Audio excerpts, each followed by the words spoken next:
బెంగాల్లో ఓటమి తర్వాత మమతా బెనర్జీ లెఫ్ట్ కాంగ్రెస్ పార్టీలకు ఒక పిలుపునిచ్చారు సార్. యాంటీ బీజేపీ ఫ్రంట్ని ఏర్పాటు చేద్దాము అని చెప్పి. కానీ లెఫ్ట్ అండ్ కాంగ్రెస్ పార్టీలు ఈ ప్రపోజల్ని రిజెక్ట్ చేశాయి. ఒకసారి మమతా బయట আপনাদের আমি বলবো যে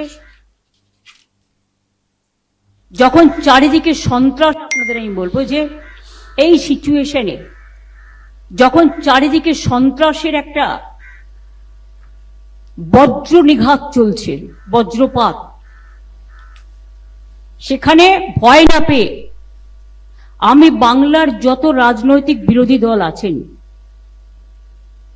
তৃণমূল কংগ্রেসে থেকে আমি আবেদন জানাচ্ছি, যদি মনে হয় আবেদনটা গ্রহণযোগ্য করবেন, তা না হলে করবেন না, এটা আপনাদের অধিকার, কিন্তু আবেদন জানাতে তো কোনো অসুবিধে নেই। সহ সমস্ত ছাত্র সংগঠন, যারা বিজেপির সংগঠনের দ্বারা এসইউসি ছেলেদের আপনারা দেখেছেন, ছেলে মেয়েদের কলকাতা ইউনিভার্সিটিতে কিভাবে মারা হয়েছে, ఎందుకు మమతా బెనర్జీ చేసిన ప్రపోజల్ కి లెఫ్ట్ కాంగ్రెస్ పార్టీలు రిజెక్ట్ చేశారు? అంటే కొంతమంది సైకాలజీ ఎట్లుంటది అంటే, నా బాధ ప్రపంచానికి బాధ అన్నట్టుంటది. మహాప్రస్థానానికి శ్రీశ్రీ మహాప్రస్థానానికి చెల ముందు మాట రాస్తూ అంటాడు, ప్రపంచం బాధ శ్రీశ్రీ బాధ, శ్రీశ్రీ బాధ ప్రపంచానికి బాధ అని. సో ఇక్కడ మమతా బెనర్జీ ఏమనుకుంటుందంటే, నా బాధ ప్రపంచం బాధ అనుకుంటుంది, కానీ నీ బాధ నీ బాధే, ప్రపంచం ఎందుకు బాధపడాలి నీకోసం. అందుకే సిపిఎం ప్రకటించింది, భయంకరమైన నియంత, తీవ్రమైన అవినీతి పరురాలు, తీవ్ర నేరస్తురాలు, ఆమెతో కలిసే ప్రసక్తే లేదు అని చెప్పారు. కాంగ్రెస్ పార్టీ, మీరు గతంలో మమ్మల్ని అవమానించింది మర్చిపోయామా? ఈ మధ్య ఎన్నికల్లోనే మమ్మల్ని తూలనాడుతూ మాట్లాడింది మర్చిపోయామా?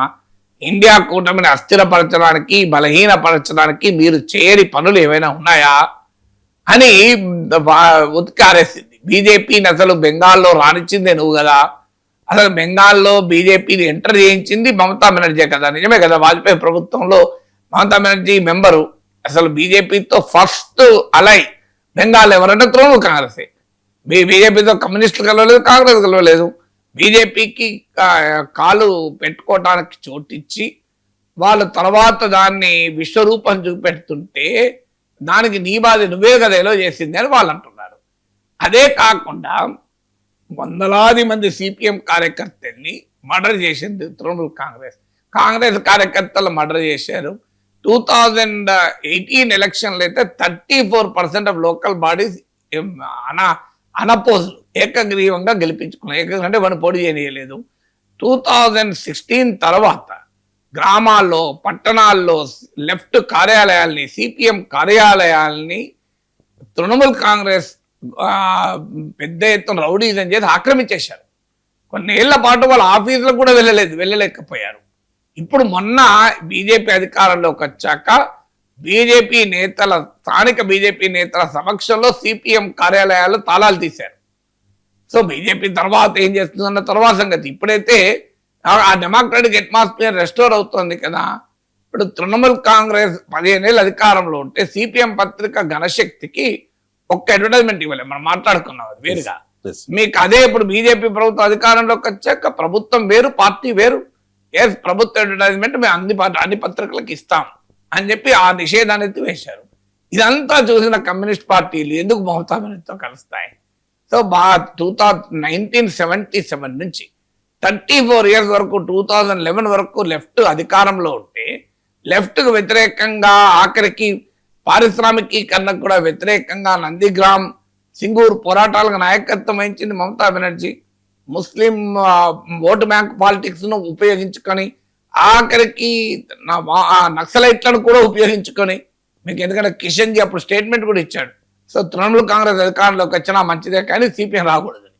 ఇప్పుడు మీరు ఆ తర్వాత ఆ కిషన్ జీని చంపేసిండు తృణమూల్ కాంగ్రెస్. ఇప్పుడు మళ్ళీ మావోయిస్టులను కూడా అల్ట్రా లెఫ్ట్ కూడా కలవంటాను, అందరూ కలవంటాను. ఎందుకు వెళ్తారు? వాళ్ళకు పనే ఉన్నది. నీ బాధితులే కదా, బీజేపీ ఎట్లాగో నీ బాధితులు, లెఫ్ట్ కాంగ్రెస్ కూడా నీ బాధితులే. అందుకే బెంగాల్లో తృణమూల్ కాంగ్రెస్ మినహా ప్రతి ఒక్కరూ బీజేపీ గెలవాలని కోరుకున్నారు. నేను ఇంతవరకు కూడా చెప్పాను, లెఫ్ట్ ఓట్లు కూడా బీజేపీకి ట్రాన్స్ఫర్ అయ్యాయి. మీకు లెఫ్ట్ ఓటు మూకుమ్మడిగా బీజేపీ ట్రాన్స్ఫర్ అయ్యాయి. సో దానికి పేరు కూడా ఇచ్చారు, ఈబారాం పోరే బామ్ అని, అంటే ఈసారి రాముడికి ఓటేద్దాం, నెక్స్ట్ టైం మనం ఓటేసుకుందామని. సో ఆ ఈబారాం పోరే బామ్ అని బెంగాలీలు నినాదం అయిపోయింది.